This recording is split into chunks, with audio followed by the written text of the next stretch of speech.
Siguieron avanzando de puntillas. A la izquierda, en el cuerpo de guardia que había allí, vieron 15 hombres acostados en una tarima, roncando bajo la luz moribunda de una linterna colgada de la pared.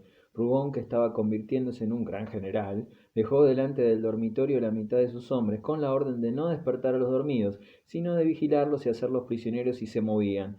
Lo que le inquietaba era aquella ventana iluminada que habían visto desde la plaza.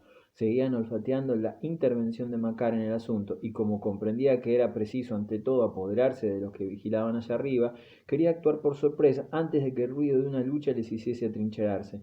Subió pues sigilosamente, seguido de los 20 héroes de que disponía aún. Roudier se había quedado mandando el destacamento que había dejado en el patio. Macar en efecto fanfarroneaba arriba, en el despacho del alcalde, sentado en su sillón con los codos sobre la mesa, con esa curiosa confianza de los hombres de espíritu tosco, entregado por entero a su idea fija y a su deseo de victoria. No bien partieron los insurrectos. Antonio se dijo que era el amo de Plassans y que iba a conducirse en la ciudad como triunfador. Para él, aquella partida de 3000 hombres que acababa de atravesar la ciudad era un ejército invencible, cuya sola proximidad bastaría para mantener a sus burgueses dóciles y humildes bajo su mando. Los insurrectos habían encerrado a los gendarmes en su cuartel, la Guardia Nacional se encontraba desmembrada, el barrio noble debía estar muerto de miedo, y los propietarios de la ciudad nueva no habían tocado seguramente un fusil en su vida. Por otra parte, no había armas ni menos soldados. Tomó únicamente la precaución de cerrar las puertas, y en tanto que sus hombres extremaban todavía más su confianza hasta el punto de dormirse, él esperaba tranquilamente la llegada del día que, según pensaba, iba a traer y a reunir en torno suyo a todos los republicanos de la comarca. Ya planeaba grandes medidas revolucionarias, tales como el nombramiento de una junta cuyo jefe sería él, la prisión de los malos patriotas y sobre todo de las personas que no le eran gratas. Al imaginar a los Rubón vencidos, el salón amarillo desierto y toda aquella pandilla pidiéndole clemencia, experimentaba una dulce alegría. Para calmar su impaciencia había decidido dirigir una proclama a los vecinos de Plassans. Reuniéronse 4 para redactar el manifiesto, y cuando estuvo terminado, Macar, adoptando una postura digna en el sillón del alcalde, se la hizo leer, antes de enviarla a la imprenta del Independiente, con cuyo civismo contaba. Uno de los redactores comenzaba a recitar con énfasis: Vecinos de Plassans, la hora de la independencia ha sonado, el reino de la justicia ha llegado, cuando se oyó un ligero ruido en la puerta del despacho, que comenzó a abrirse lentamente. ¿Eres tú, Casud?, preguntó Macar, interrumpiendo la lectura. No recibió respuesta, pero la puerta seguía abriéndose. Entra de una vez, exclamó con impaciencia. ¿Ha vuelto ya a su casa el bandido de mi hermano? Entonces, bruscamente, las 2 hojas de la puerta, empujadas con violencia, golpearon contra la pared, y un grupo de hombres armados, en medio de los cuales iba Rugón, muy colorado, con los ojos fuera de las órbitas, invadió el despacho enarbolando sus fusiles como si fueran garrotes. ¡Ah, los canallas tienen armas!, aulló Macar. Intentó apoderarse de un par de pistolas que estaban sobre la mesa, pero ya tenía encima 5 hombres sujetándole. Los 4 redactores de la proclama lucharon durante un momento. Hubo empujones, un sordo pataleo y ruidos de cuerpos que ruedan por el suelo. Los combatientes se encontraban bastante embarazados con sus fusiles, que no les servían de nada, pero que no querían soltar. En la lucha, el de Rugón, que un insurrecto trataba de arrancarle, se disparó solo, con una detonación espantosa, llenando el despacho de humo. La bala rompió un soberbio espejo que llegaba desde la chimenea hasta el techo, y que estaba reputado como uno de los espejos más hermosos de la ciudad. Aquel tiro disparado, no se sabe por qué, ensordeció a todo el mundo y puso fin a la batalla.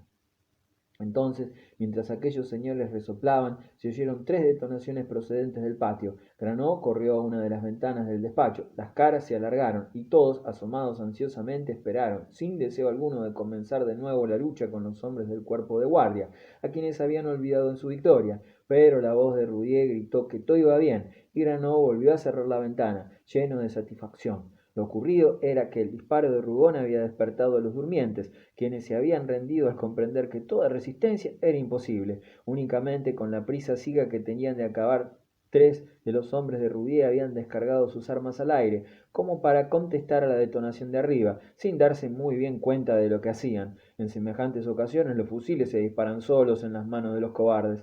Mientras tanto, Rugón hizo atar sólidamente las muñecas de Macar con los alzapaños de las grandes cortinas verdes del despacho. Macar, llorando de rabia, pero irónico, balbuceaba: Andad, andad, atadme. Ya arreglaremos cuentas esta noche o mañana cuando los otros vuelvan. Esta alusión a la partida de los insurrectos hizo correr un escalofrío por la espalda de los vencedores. Rubón especialmente experimentó una ligera opresión en la garganta. Su hermano, que estaba exasperado por haber sido sorprendido por aquellos burgueses asustados, a quienes trataba de abominables a título de viejo soldado, le miraba desafiante con unos ojos en los que fulguraba el odio. Ah, qué cosas más bonitas, muy bonitas, siguió diciendo, sin apartar de él los ojos. Mándenme ustedes a la audiencia para que les cuente a los jueces unas historias que tienen mucha gracia. Rubón palideció, sentía un miedo atroz de que Macar hablase y le hiciese perder la estimación de los señores que acababan de ayudarle a salvar a Plassans. Por otra parte, aquellos turbados por el encuentro dramático de ambos hermanos se habían retirado a un rincón del despacho, previendo que iba a tener lugar una explicación borrascosa. Rubón adoptó una decisión heroica y adelantándose hacia el grupo dijo con un acento muy noble: Vamos a retener a este hombre aquí, y cuando haya reflexionado sobre su situación, acaso pueda darnos informes útiles. Y después, con una voz aún más digna, prosiguió: Yo cumpliré con mi deber, señores. He jurado salvar la ciudad de la anarquía y la salvaré, aunque para ello tuviese que ser el verdugo de mi pariente más cercano. Hubiérase dicho un antiguo romano sacrificando a su familia en el ara de la patria. Granó, muy emocionado, se acercó a apretarle la mano con gesto lacrimoso, pareciendo decirle: Os comprendo, estáis sublime. Después de esto, le prestó el servicio de llevarse a todo el mundo con el pretexto de conducir al patio los 4 prisioneros que habían hecho. Cuando Pedro se quedó solo con su hermano, recobró todo su aplomo y le dijo: No me esperaba, ¿verdad? Ahora comprendo. Sin duda me tenían preparado un lazo en mi casa, desgraciado. Mire a dónde lo conducen sus vicios y sus desórdenes. Macar se encogió de hombros y contestó: Mire, déjenme en paz. Es usted un viejo bribón. Hasta el fin nadie es dichoso. Rubón, que no había planeado nada todavía respecto a él, lo empujó a un cuarto de aseo en el que el señor Garzonet iba a veces a descansar. Recibía la luz del techo y no tenía más salida que aquella puerta. Había en él algunos sillones, un diván y un lavabo de mármol. Pedro cerró la puerta con doble vuelta de llave y después de haber aflojado las ataduras de su hermano desde fuera, pudo oír cómo éste se arrojaba sobre el diván, entonando el caíra con una voz formidable como para acunarse. Rubón solo al fin se sentó a su vez en el sillón del alcalde, lanzó un suspiro y se enjugó la frente. Cuán ruda era la conquista de la fortuna y de los honores. Al fin la tocaba con la mano y sentía ya hundirse bajo su peso el blando asiento del sillón. Acariciaba a la vez con un gesto maquinal la mesa de caoba que le parecía sedosa y delicada como la piel de una linda mujer. Todavía se arrellenó más, adoptando la digna actitud que Macara tenía un momento antes, cuando escuchaba la lectura de la proclama. En torno suyo, el silencio del despacho le parecía adquirir una gravedad religiosa, que le llenaba el alma de una divina voluptuosidad. Hasta el olor a polvo y a papelotes desperdigados por los rincones subía como un incienso aspirado por su nariz, cuyas aletas se dilataban. Aquella estancia de raídos cortinajes, hediendo a negocios sucios y a mezquinas preocupaciones de un municipio del tercer orden, era un templo en cuyo Dios se convertía. Penetraba en aquel momento en algo sagrado, y él, a quien en el fondo no le gustaban los sacerdotes, recordó la emoción deliciosa de su primera comunión, cuando había creído estar tragándose a Jesús. Pero, en medio de su arrobo, experimentaba pequeños sobresaltos nerviosos a cada palabra pronunciada en voz más alta por Macar, las de aristócrata, picota y las amenazas de la horca llegaban a sus oídos como por violentas bocanadas a través de la puerta e interrumpían de una manera desagradable su sueño triunfal. Siempre aquel hombre, y su sueño que le mostraba Plassans a sus pies, terminaba por la visión brusca de la audiencia con los jueces, los jurados y el público escuchando las vergonzosas revelaciones de Macar, la historia de los 50.000 francos y las otras, o bien, sin dejar de gustar la blandura del sillón del señor Garzonet, se veía de repente colgado de un farol de las calles de Laván. ¿Quién le libraría de aquel miserable? Al fin, Antonio debió quedar amodorrado y Pedro gozó de 10 minutos de éxtasis puro. Rudí y Granó vinieron a sacarle de su arrobo. Llegaban de la cárcel a donde habían conducido los insurrectos. Avanzaba el día y la ciudad iba a despertarse. Había que tomar una decisión. Roudier declaró que antes que nada sería conveniente dirigir una proclama a los vecinos. Precisamente en aquel momento estaba leyendo Pedro la que los insurrectos habían dejado sobre la mesa.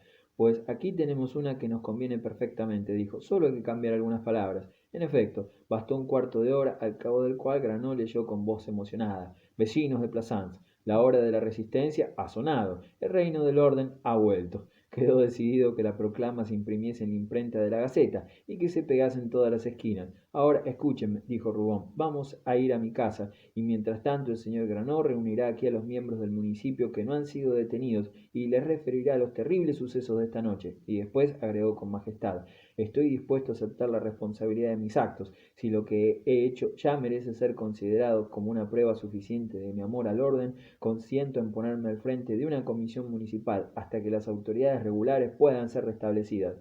Pero, para que no se me acuse de ambición, no volveré al ayuntamiento sino llamado por las instancias de mis convecinos.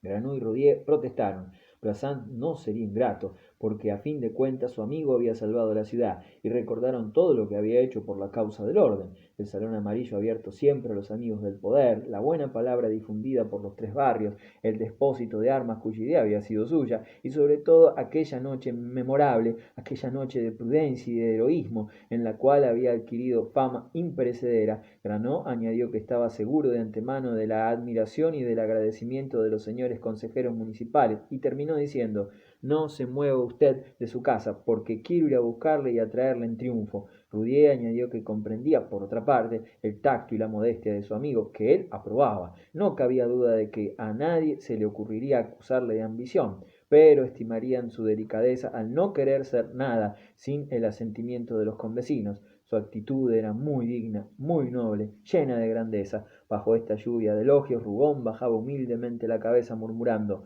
no, no, exageran ustedes, con el gesto beatífico del hombre que se siente acariciado voluptuosamente en su vanidad. Cada frase del mercero retirado y del ex comerciante de almendras, colocados el uno a su derecha y el otro a su izquierda, le pasaba suavemente por el rostro y retrepando en el sillón del alcalde, aspirando los aromas administrativos del despacho, saludaba a izquierda y a derecha, con aires de príncipe pretendiente a quien un golpe de estado va a convertir en emperador. Cuando se cansaron de incensarse, bajaron a la calle. Granó marchó en busca de los concejales y Rudier dijo a Rugón que se adelantase y que él iría a buscarle a su casa en cuanto hubiese dado las órdenes necesarias para la custodia del ayuntamiento. El día avanzaba. Pedro llegó a la calle de la Van, haciendo sonar militarmente sus tacones sobre las aceras aún desiertas. Llevaba el sombrero en la mano, a pesar del frío, que era muy vivo, y unas como bocanadas de orgullo hacían afluir a toda su sangre al rostro. Al pie de la escalera encontró a Casut, el peón que no se había movido por no haber visto entrar a nadie. Estaba allí sentado en el primer escalón con su cabezota entre las manos, mirando con fijeza hacia la calle, con la mirada vacía y la obstinación de un perro fiel. ¿Me está usted esperando, no es cierto?, le dijo Pedro, que lo comprendió todo al verle. Pues bien, vaya usted a decirle al señor Macar que ya he vuelto. Pregunte por él en el ayuntamiento. Casut se levantó y se retiró, saludando torpemente. Iba a hacerse encerrar como un corderillo, con gran regocijo de Pedro, que iba riéndose solo mientras subía la escalera, asombrado de sí mismo y pensando, soy valiente, ¿seré también hombre de ingenio? Felicitas no se había acostado y la encontró endomingada con su gorro de cintas color naranja, como una señora que está esperando visitas. Había permanecido asomada en vano a la ventana, no había oído nada y se moría de curiosidad. ¿Qué ha pasado?, preguntó precipitadamente al encuentro de su marido. Este, resoplando, entró en el salón amarillo donde ella le siguió cerrando después cuidadosamente las puertas. Pedro se dejó caer en un sillón y dijo con voz que la emoción estrangulaba, ya es cosa hecha, seremos recaudadores. Ella saltó a su cuello y su marido le dio un beso. ¿De verdad?, gritó Felicitas. Yo no he oído nada. Niño, cuéntame todo. Había vuelto a sus 15 años, mimosa como una gata, girando en torno a su marido con su brusco revoloteo de cigarra, ebria de luz y de calor. Y Pedro, en la efusión de su victoria, volcó su corazón. No omitió ni un detalle, explicando incluso sus proyectos futuros, olvidando que, según un detalle explicado, incluso sus proyectos futuros, olvidando que, según él, las mujeres no servían para nada y que la suya debía ignorarlo todo, si él quería seguir siendo el amo.